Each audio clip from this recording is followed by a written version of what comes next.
Hello welcome, जय हिंद प्यारे दोस्तों। फॉर्मेटिव स्टडी में आपका स्वागत है। आज इस वीडियो लेक्चर में हम पढ़ेंगे बीजगणित, अलजेब्रा। ठीक है। इससे पहले हमने जो प्रतिशत चैप्टर चल रहा था हमने कंप्लीट कर लिया है। तो जिन लोगों ने नहीं देखा वो प्रतिशत वाला जो चैप्टर हमने खत्म किया है उसको भी क्लासेस आप देख सकते हैं। और अदर सब्जेक्ट भी सभी सब्जेक्ट की क्लासेस चल रही हैं, ठीक है, रेगुलर। तो आप देखिए, आज हम बीजगणित को इस हिसाब से देखिए आपको पढ़ाएंगे कि हम मानकर चल रहे हैं कि आपने बीजगणित इससे पहले कभी नहीं पढ़ी है। ठीक है, आप फर्स्ट टाइम पढ़ने जा रहे हैं। बस आपको क्या करना है, आखिरी तक आप देखिए और आराम से इस कॉन्सेप्ट समझिए। एक भी आपका डाउट नहीं रह जाएगा। ठीक है, तो आइए देखते हैं। आइए देखते हैं, सबसे पहले हम समझते हैं चर और अचर कौन से होते हैं। ठीक है, चर को हम वेरिएबल कहते हैं, अचर को हम कांस्टेंट कहते हैं। देखिए, चर जिनके मान बदलते रहते हैं, ठीक है, या हम कह सकते हैं मान निश्चित नहीं होता, इनका मान क्या होता है, निश्चित नहीं होता है। तो वो क्या होते हैं, चर राशियां होती हैं। देखिए, अचर कांस्टेंट कौन से होते हैं, मान निश्चित होते हैं, यानी इनके जो है मान हमेशा निश्चित होते हैं। तो देखिए, अब देखिए उदाहरण समझते हैं। तो देखिए, चर और अचर कौन से होते हैं, जैसे लिखा है 4x। तो देखिए, इसमें जो x है पद, ये x, ये चर राशि है। ठीक है, और जो ये 4 लिखा है ये है अचर। ठीक है। अगला देखिए, अगर लिखा है 2y, तो देखिए जो y है ये है चर, और जो ये 2 है ये है अचर। ठीक है। जैसे लिखा है 3z, तो ये देखिए जो z है ये लिखा है ये है चर, और ये जो 3 है ये है क्या, अचर। ठीक है। आई होप आपको समझ में आया होगा। देखिए, यहाँ पर एक बात आप समझ लीजिए कि देखिए जो चर होते हैं, यानी जो चर होते हैं वो क्या होते हैं, वो इंग्लिश वर्णमाला होता है। यानी जैसे लिखा है ए टू जेड, यानी ए टू जेड, ए से लगाकर जेड तक कोई अक्षर हो सकता है। जैसे कोई समझ लीजिए ए हो सकता है, बी भी हो सकता है, सी हो सकता है, या एक्स वाई जेड इस प्रकार लिखे होते हैं। ठीक है, अगर ए बी सी डी से लगाकर या एक्स वाई जेड कोई अक्षर लिखा है तो वो चर राशि होती है। ठीक है, अगर गिनती लिखी है, अचर क्या होते हैं, देखिए अचर। तो देखिए, अक्षर कौन से होते हैं, अगर लिखा है 1 2 3 4 इस प्रकार कोई अगर गिनती लिखी है तो वो अचर राशि है। ठीक है। अब आइए देखते हैं, डेफिनेशन के हिसाब से आपको हम एक्सप्लेन कर रहे हैं। देखिए, चर क्या कह रहा है कि जिनके मान बदलते रहते हैं, यानी चर वे होते हैं जिनके मान बदलते रहते हैं, मान निश्चित नहीं होते हैं। तो जैसे देखिए, उदाहरण समझिए, जैसे लिखा है 4x। तो देखिए, तो यहाँ पर ये है, x है जो चर है, और ये 4 है ये अचर है, क्योंकि संख्या जो होती है वो अचर होती है। तो देखिए, इनके x के मान भी कैसे बदलते हैं, जैसे x की जगह पर हमने रख लिया 1, या 2 ले लिया, या 3। तो देखिए कैसे, तो यहाँ 4 गुणे x की जगह पर हमने 1 रखा तो 1, तो ये कितना हो जाएगा, देखिए 4। फिर यहाँ हमने 4 की जगह और x की जगह पर हमने 2 रख दिया, तो देखिए हमने 2 रखा तो 4 दूनी 8 हुआ। अब देखिए 4 गुणे, अब x की जगह पर हमने 3 ले लिया तो हमने 3 रखा, तो ये 4 तियां 12। तो देखिए, इसकी डेफिनेशन क्या है, जिनके मान बदलते रहते हैं। तो देखिए, चर कौन से होते हैं, मान बदलते रहते हैं। जैसे हमने x का मान रखा 1, तो यहाँ पर देखिए हो गया 4। x का मान जैसे हमने रखा 2, तो यहाँ पर देखिए हो गया 8। x का मान हमने जैसे रखा 3, तो यहाँ पर हो गया 12। यानी देखिए, चर राशियां जो हैं बदलती रहती हैं, लेकिन जो अचर होते हैं वो कांस्टेंट रहते हैं, यानी उनका मान निश्चित होता है। देखिए, यहाँ पर भी 4 है, यहाँ पर भी 4 है, यहाँ पर भी 4 है, यहाँ पर भी 4 है। यानी ये जो अचर है वो नहीं बदलता। ठीक है, तो अचर राशियां जो होती हैं सेम समान रहती हैं, उनका चेंज नहीं होता। और जो चर राशियां होती हैं वो बदलती रहती हैं। ठीक है, देखिए, चार हर जगह पर 4 4 सेम एक ही जैसा है, लेकिन यहाँ पर देखिए जो चर है वो बदलता रहे, हर बार बदल रहा है। हमने 1 रखा x का मान तो 4 हो गया, 2 रखा तो 8 हो गया, और 3 रखा तो यहाँ पर 12 हो गया। अगला देखिए, अब देखिए हमने जैसे 5x है, तो देखिए ये x वाला जो है चर है, ये क्या है, चर है, और ये 5 है अचर। तो देखिए ये का मान देखिए बदलता रहता है। देखिए, देखिए हम 5 को ऐसे रखेंगे, और x की जगह पर हमने मान लिया कि 1 रखेंगे, तो 1 रखेंगे तो देखिए 5 आ रहा है। और जब x की जगह पर हम 2 रखेंगे, 5 गुणे 2 यानी x की जगह पर 2 रखेंगे तो ये 10 आ रहा है। लेकिन देखिए जो अचर है वो सेम है, यहाँ पर भी 5 है, यहाँ पर भी 5 है। ठीक है, लेकिन चर जो है बदलते रहते हैं। ठीक है, आई होप आपको यह अब अच्छे से समझ में आया होगा। अब आइए हम देखते हैं। देखिए, एक पदी और द्विपदी और त्रिपदी व्यंजक। देखिए, उससे पहले हमें समझना होगा कि व्यंजक और पद क्या होते हैं। तो पहले देखिए पद क्या होते हैं। जैसे लिखा है 2x, तो ये एक पद है। जैसे लिखा है 3x, ये क्या है, एक सिंगल पद लिखा है। ठीक है, अगर x लिखा है वो भी एक पद है। ठीक है, तो ये तो पद है, लेकिन व्यंजक क्या होते हैं देखिए।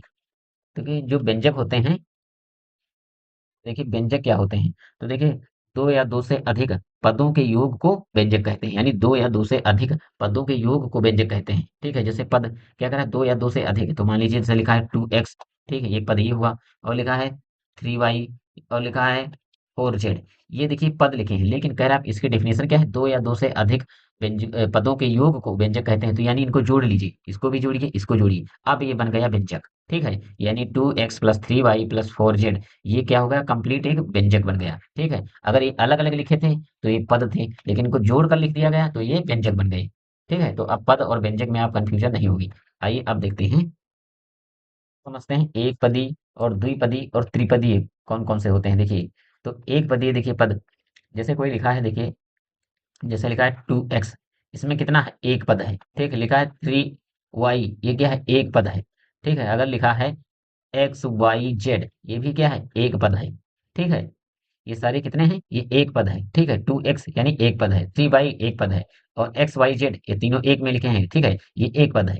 अब देखिए द्विपदी पद कौन से होते हैं, द्विपदी व्यंजक कौन से होते हैं, तो देखिए जैसे लिखा है x square minus y square, देखिए इसमें एक एक्स स्क्वायर है और माइनस लगा है और वाई स्क्वायर है। ठीक है, और जैसे लिखा है 5x प्लस वाई, अब देखिए इसमें भी दो पद हैं। देखिए जहां बीच में एक कोई माइनस या प्लस का चिन्ह आ जाएगा तो दो पद हो जाएंगे। देखिए यहाँ पर देखिए दो पद लिखे हैं आपस में। ठीक है, यहाँ पर 5x प्लस वाई, यहाँ दो पद है, ये एक पद ये और एक पद ये। ठीक है, यहाँ पर भी देखिए एक पद ये और एक पद ये, तो ये द्विपदी है।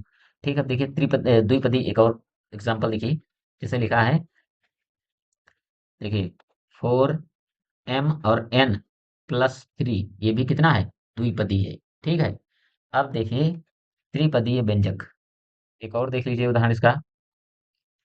यहाँ पर देख लीजिए जैसे लिखा है x प्लस वाई, ये भी द्विपदी है। ठीक है, और जैसे लिखा है 2a-3b, ये भी क्या है, द्विपदी है। इसमें भी एक पद ये है और एक पद ये है। ठीक है, अब देखिए त्रिपदी व्यंजक कौन से होते हैं। ठीक है, जैसे लिखा है x plus y plus z, एक पद ये हुआ, एक पद ये हुआ, एक पद ये हुआ, ये त्रिपदी व्यंजक है। और देखिए यहाँ पर आप देख लीजिए, थोड़ा कंफ्यूज नहीं होना। ठीक है, यहाँ पर देखिए एक्स वाई जेड, ये तीनों देखिए जो एक में गुणे में लिखे हैं, यानी ये गुणा में लिखा है, तो ये एक पदी है। ठीक है, इनके बीच में अगर प्लस का निशान लगा दिया जाए या माइनस का निशान लगा दिया जाए तो ये हो जाते हैं त्रिपदी। यानी अब देखिए तीनों अलग अलग लिखे हैं। ठीक है, तो ये कितने हैं, त्रिपदी है। जैसे अगला देखिए, जैसे लिखा है x square plus 5x plus 6, तो ये क्या है, ये भी क्या है, त्रिपदी व्यंजक है। देखिए एक ये हो गया, एक ये हो गया और एक ये, यानी प्लस प्लस करके तीन पद लिखे गए हैं। अब समझ में आ गया होगा आपका एक पदी व्यंजक कौन से होते हैं, द्विपदी कौन से होते हैं और त्रिपदी। ठीक है, क्योंकि क्वेश्चन में पूछा जा सकता है कि एक पदी और द्विपदी व्यंजक छांटिए। ठीक है, देखिए हम समझते हैं गुणांक क्या होता है। देखिए गुणांक यानी हम इसे कहते हैं कोफिशिएंट। ठीक है, तो कोफिशिएंट किसे कहते हैं, देखिए जैसे लिखा है 5x, तो कहा जाए देखिए ये जो x का गुणांक बताइए, जैसे इसमें कहा जाए कि x का गुणांक कौन सा है, तो जो x का गुणांक है ये 5। ठीक है, जैसे लिखा है 3xy, कह रहा है y का गुणांक बताइए, तो जिसका गुणांक पूछे उसको छोड़िए और बाकी को लिख लीजिए, यानी y का गुणांक, तो y का गुणांक, तो y का गुणांक होगा 3x। ठीक है, जैसे इसमें पूछा जाए x का गुणांक तो 5 है। ठीक है, अगला उदाहरण देखिए, जैसे लिखा है 6x स्क्वायर, कहे कि ये एक्स स्क्वायर का गुणांक बताइए, तो एक्स स्क्वायर का गुणांक क्या होता है, देखिए एक्स स्क्वायर का गुणांक हो जाएगा 6। ठीक है, एक्स स्क्वायर का गुणांक क्या होगा, 6। अब देखिए अगर कह रहा है, अगर सवाल में कह रहा है, देखिए इस प्रकार दिया है 5x स्क्वायर वाई, कह रहा है कि बताइए एक्स स्क्वायर का गुणांक, तो जिसका गुणांक पूछे उसको छोड़ दीजिए और बाकी जो बचे उसको लिख लीजिए। तो देखिए एक्स स्क्वायर का गुणांक, एक्स स्क्वायर का गुणांक, तो देखिए क्या होगा, 5y। ठीक है, जिसका पूछे उसको छोड़िए और बाकी को लिखिए। ठीक है, उसी प्रकार अगर कह दे कि लिखिए 10x यानी 10x का, तो इसमें बताइए कि x का गुणांक कितना है, तो ये तो बहुत आसान है, तो x का गुणांक हो जाएगा 10। ठीक है, आइए अब देखते हैं सजाती और विजाती पद।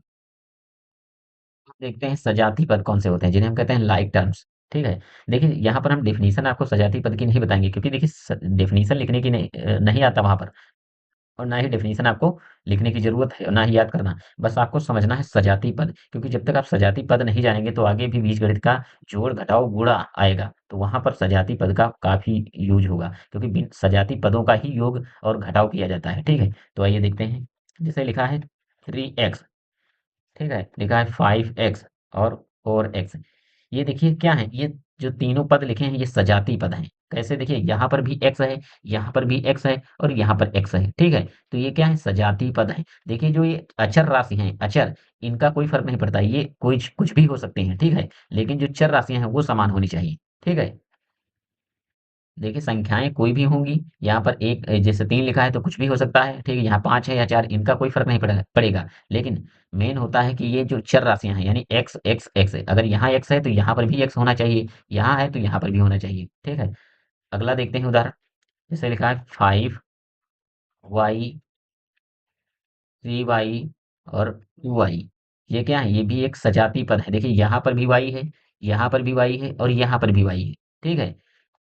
अब अगला देखते हैं। जैसे लिखा है 4p 3p 6p। देखिए ये भी क्या है? सजातीय पद है। यहाँ पर भी देखिए p है, यहाँ पर भी p है और यहाँ पर p है, ठीक है?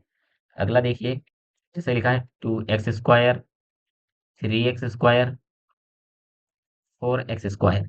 अब यहाँ पर भी देखिए ये भी सजातीय पद हैं, लेकिन देखिए यहाँ पर 2 की x की घात 2 है, ठीक है? यहाँ पर भी देखिए x की घात 2 है, यहाँ पर भी x की घात 2 है और यहाँ पर भी x की घात 2 है। तो यानी ये तीनों क्या हुए? ये सजातीय पद हुए, ठीक है? ये तीनों क्या हैं? सजातीय पद हैं। आगे चलकर देखिए सजातीय पदों का ही जोड़ किया जा सकता है और घटाव, ठीक है? तो आगे भी हम सीखेंगे। तो ये क्या हुए? सजातीय पद। अब आइए देखते हैं विजातीय पद। अब देखिए विजातीय पद, ठीक है? इन्हें हम कहते हैं अनलाइक टर्म्स, ठीक है? जैसे लिखा है 4x 3y 2z। ये क्या है? देखिए विजातीय पद। देखिए यहाँ पर x है, ठीक है? और यहाँ पर y है और यहाँ पर z है। तो ये तीनों देखिए अलग अलग हैं, ये चार राशियां जो हैं अलग अलग हैं। तो ये क्या हुई? विजातीय पद हुई, ठीक। अगला उदाहरण देखिए। जैसे लिखा है 3p, ठीक है? और 2q और 4r। यहाँ ये भी क्या है? विजातीय पद है, क्योंकि देखिए यहाँ पर p है, यहाँ q है और यहाँ r है। तीनों अलग अलग हैं, सेम नहीं है, तो इसलिए क्या है? ये विजातीय पद है। फिर अगला उदाहरण देखिए। जैसे लिखा है 2a 3b 4c। ये भी क्या है? विजातीय पद है, क्योंकि देखिए यहाँ पर भी a है, यहाँ b है, यहाँ c है। तीनों अलग अलग हैं, ठीक है? और अगला देखिए। जैसे लिखा है 12xy, ठीक है? -7m कामा 9m n। ये क्या है? ये भी विजातीय पद है। देखिए यहाँ पर m है, यहाँ पर n है और जबकि यहाँ पर xy है। तो ये सब क्या है? विजातीय पद है, ठीक। अब आइए देखते हैं सजातीय और विजातीय पदों को छांटना कैसे छांटा जाता है। तो देखिए क्वेश्चन दिया है सजातीय व विजातीय पदों को छांटिए। तो देखिए दिया है 10x कामा -8y 6xy 5 -12x² 5y -11xy -9x x कामा y कामा xy। इस प्रकार का क्वेश्चन दिया होगा और कहेगा कि सजातीय और विजातीय पद छांटिए। तो देखिए सजातीय कौन से हैं? देखिए, तो देखिए सजातीय, सजातीय पद एक तरफ लिखते हैं विजातीय पद, विजातीय पद, ठीक है? अब सबसे पहले हम देखते हैं एक्स वाले कौन-कौन से हैं। तो देखिए यहाँ पर 10x, एक हो जाएगा 10x, ठीक है? फिर दूसरा देखिए एक्स वाला, ये वाला नहीं होगा क्योंकि इसके साथ y है, ठीक है? फिर यहाँ पर देखिए ये भी नहीं होगा, क्यों? क्योंकि यहाँ एक्स स्क्वायर है। फिर देखिए यहाँ xy, क्योंकि x के साथ y है, ये भी नहीं होगा। अब ये है -9x, देखिए -9x और फिर ये x। तो ये हो गए सजातीय पद, ठीक है? ये निकल आए। अब और देखिए, अब y वाले देख लीजिए। तो ये 8y, ठीक है? इसको हम रखते हैं 8y, ठीक है? फिर इसके बाद देखिए y वाला और कौन है? ये 5y कामा 5y, ठीक है? अब इसके बाद और देखते हैं। तो यहाँ पर देखिए y, तो ये हो जाएगा y। अब देखिए x और y वाले देखिए। तो देखिए अगला क्या है? 6xy, तो 6xy। फिर xy वाला और कौन सा है? तो देखिए यहाँ पर भी एक है -11xy, तो ये होगा -11xy, ठीक है? अब देखिए और कोई एक्स वाई वाला है। तो यहाँ पर देखिए एक है एक्स वाई, तो ये सिंगल है एक्स और वाई, ठीक है? फिर अब देखिए और कोई सजातीय पद है। तो देखिए जहाँ अभी अचर राशियां हैं, 5 है 12 है, ठीक है? 5 और 12 ये अचर राशियां, ये भी सजातीय पद है, यानी 5 और -12, ठीक है? ये क्या है? सजातीय पद है। तो इतने हो गए सजातीय पद। देखिए 5 और 12 हमने क्यों लिखे? क्योंकि देखिए ये चर राशियाँ नहीं, ये अचर हैं, तो ये अचर भी सजातीय हैं, तो ठीक है। अब यहाँ पर देखिए सजातीय पद हमने किस प्रकार निकाले। तो देखिए हमने पहले देखा कि x वाले कितने हैं। तो देखिए 10x 9x, एक्स, ठीक है, ये एक्स वाले सजातीय पद इनका जोड़ा एक बन गया। फिर इसके बाद हमने देखा वाई वाले, तो 8y था, 5y था और y था, ठीक है, ये y वाले हो गए। फिर इसके बाद सजातीय पद x और y, तो देखिए 6xy फिर माइनस 11xy और xy, ये सजातीय पद का जोड़ा हो गया। फिर लास्ट में अचर पद जो बचे उनका सजातीय हो गया। फिर अब देखिए इसमें विजातीय पद कौन सा बचा, तो यहाँ पर देख लीजिए एक्स स्क्वायर, ये जो ये एक्स स्क्वायर है ये है विजातीय पद। इसका देखिए कोई भी अलग इस प्रकार और इससे मैचिंग कोई नहीं मिल रहा है, यानी ये क्या है, ये विजातीय पद है, ठीक है। देखिए जो एक्स स्क्वायर ये अकेला है, विजातीय पद ये अकेला ही है। देखिए यहाँ पर कोई ऐसा पद नहीं है जिसकी घात दो हो, केवल ये सिंगल एक्स की घात दो वाला है और इसके अलावा कोई भी नहीं है, ठीक है, तो इसका कोई जोड़ा नहीं है, यानी ये एक्स स्क्वायर विजातीय पद है। अगला उदाहरण देखते हैं। देखिए अगला क्वेश्चन दिया है, उदाहरण के तौर पर हम समझ रहे हैं। देखिए इसमें आपको छांटना है कि सजातीय पद कौन कौन से हैं, ठीक है। तो सजातीय पद देखिए 6x² y, 6xyz, 8x² y minus 7xyz। तो देखिए सजातीय पद एक पहला कौन है सजातीय पद, देखिए 6 स्क्वायर यानी 6x² y, एक ये हो गया और ये एक ये वाला हो गया। देखिए यहाँ पर भी देखिए कामा 8x² और y, यहाँ पर देखिए ये x की घात 2 है, यहाँ पर x की घात 2 है, यहाँ पर y की घात 1 है, ठीक है, जिस पर कोई घात नहीं होती उस पर घात 1 मानी जाती है, ठीक है, 1 है और यहाँ पर सिंगल y है। तो ये एक ये हो गई सजातीय पद। और दूसरा देखिए ये वाला हो गया, दूसरा कौन कौन सा है सजातीय पद, तो देखिए -6xyz और दूसरा है -7xyz। तो ये हो गए दूसरा सजातीय पद, यानी ये आपस में जोड़ घट सकते हैं और ये आपस में जोड़ घट सकते हैं, ठीक है। तो आगे इसका जोड़ और घटाव हम आगे बताएंगे। अभी आप बस इतना समझिए कि सजातीय और विजातीय पद कौन से होते हैं। तो देखिए यहाँ पर भी एक्स स्क्वायर है और यहाँ पर एक्स स्क्वायर है, इसलिए ये क्या हुई है सजातीय पद, यहाँ पर वाई है और यहाँ पर भी वाई है, और ये सजातीय पद है एक्स, 6xyz माइनस 7xyz। देखिए अब एक सवाल समझ लेते हैं। शुरुआत में जैसे हमने बताया आपको कि चर और अचर पद छांटना, तो यहाँ पर बताइए कि अचर पदों को लिखिए। इस सवाल में क्या कह रहा है कि निम्नलिखित में अचर पदों को लिखिए। तो देखिए y बराबर 4x लिखा है, तो इसमें बताइए अचर पद कौन सा है। तो जो संख्यात्मक मान होता है वो होता है अचर, ठीक है। तो यहाँ पर जो अचर है 4 है, ठीक है, अचर कितना हुआ, अचर है ये 4। और यहाँ पर देखिए अचर कितना है, ये 7 है, अचर पद कौन सा है 7। और जो y और x है ये चर राशियां हैं, ठीक है। अब यहाँ पर देखिए ये तीसरा सवाल, तीसरे सवाल में अक्षर पद कौन सा है, ये 3 है, ठीक है। और यहाँ चौथे सवाल में देखिए अक्षर पद, तो यहाँ पर समझ लीजिए अक्षर पद, तो देखिए x/3 लिखा है, यानी ये लिखा है 1/3। तो अक्षर पद कौन सा है 1/3, और इसमें 1/4 और ये 1, ये 3 है अक्षर पद, ठीक है। ये देखिए यहाँ पर समझ लीजिए जैसे लिखा है x इंटू 1/3, ठीक है, ये लिखा है, इसलिए ऊपर ये x रहेगा और 1/3 बाहर आ जाएगा। तो ये अक्षर पद इसमें चौथे में सवाल में कौन कौन सा हुआ, 1/3, 1/4 और 1, ठीक है। अब अगला सवाल देखिए, निम्नलिखित में पदों की संख्या बताइए। तो अगला सवाल देखते हैं।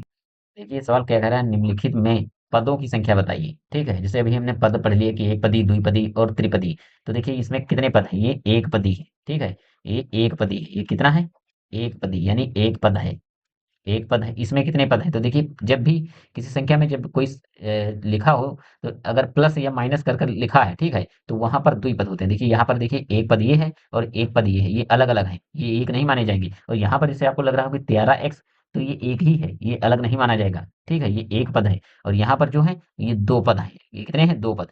अब यहाँ पर देखिए जैसे लिखा है ax², तो ये एक पद ये हो गया, और bx माइनस बी एक्स एक पद ये हो गया, और प्लस c एक पद ये हो गया। तो ये इसमें टोटल पदों की संख्या कितनी है, ये 3 है। यानी ये कितने हैं, इसमें कितने पद हैं, तो इसमें 3 पद हैं, और इस वाले सवाल में 2 पद हैं और यहाँ पर 1 पद है। आशा करता हूँ कि आपको एक सारा जो कॉन्सेप्ट हमने बताया, ठीक है, आपको अच्छे से समझ में आया होगा। अगर कोई थोड़ा बहुत डाउट रह जाता तो एक बार रिवाइज करके, एक बार दोबारा रिपीट करके देख लीजिए, ठीक है, तो आप कोई भी डाउट नहीं रह जाएगा, ठीक है। अब इसके अगले क्लास में हम इसके जो बीजगणित का जोड़ और घटाव और गुणा भाग हम आपको बताएंगे। मिलते हैं नेक्स्ट वीडियो में, तब तक के लिए जय हिंद।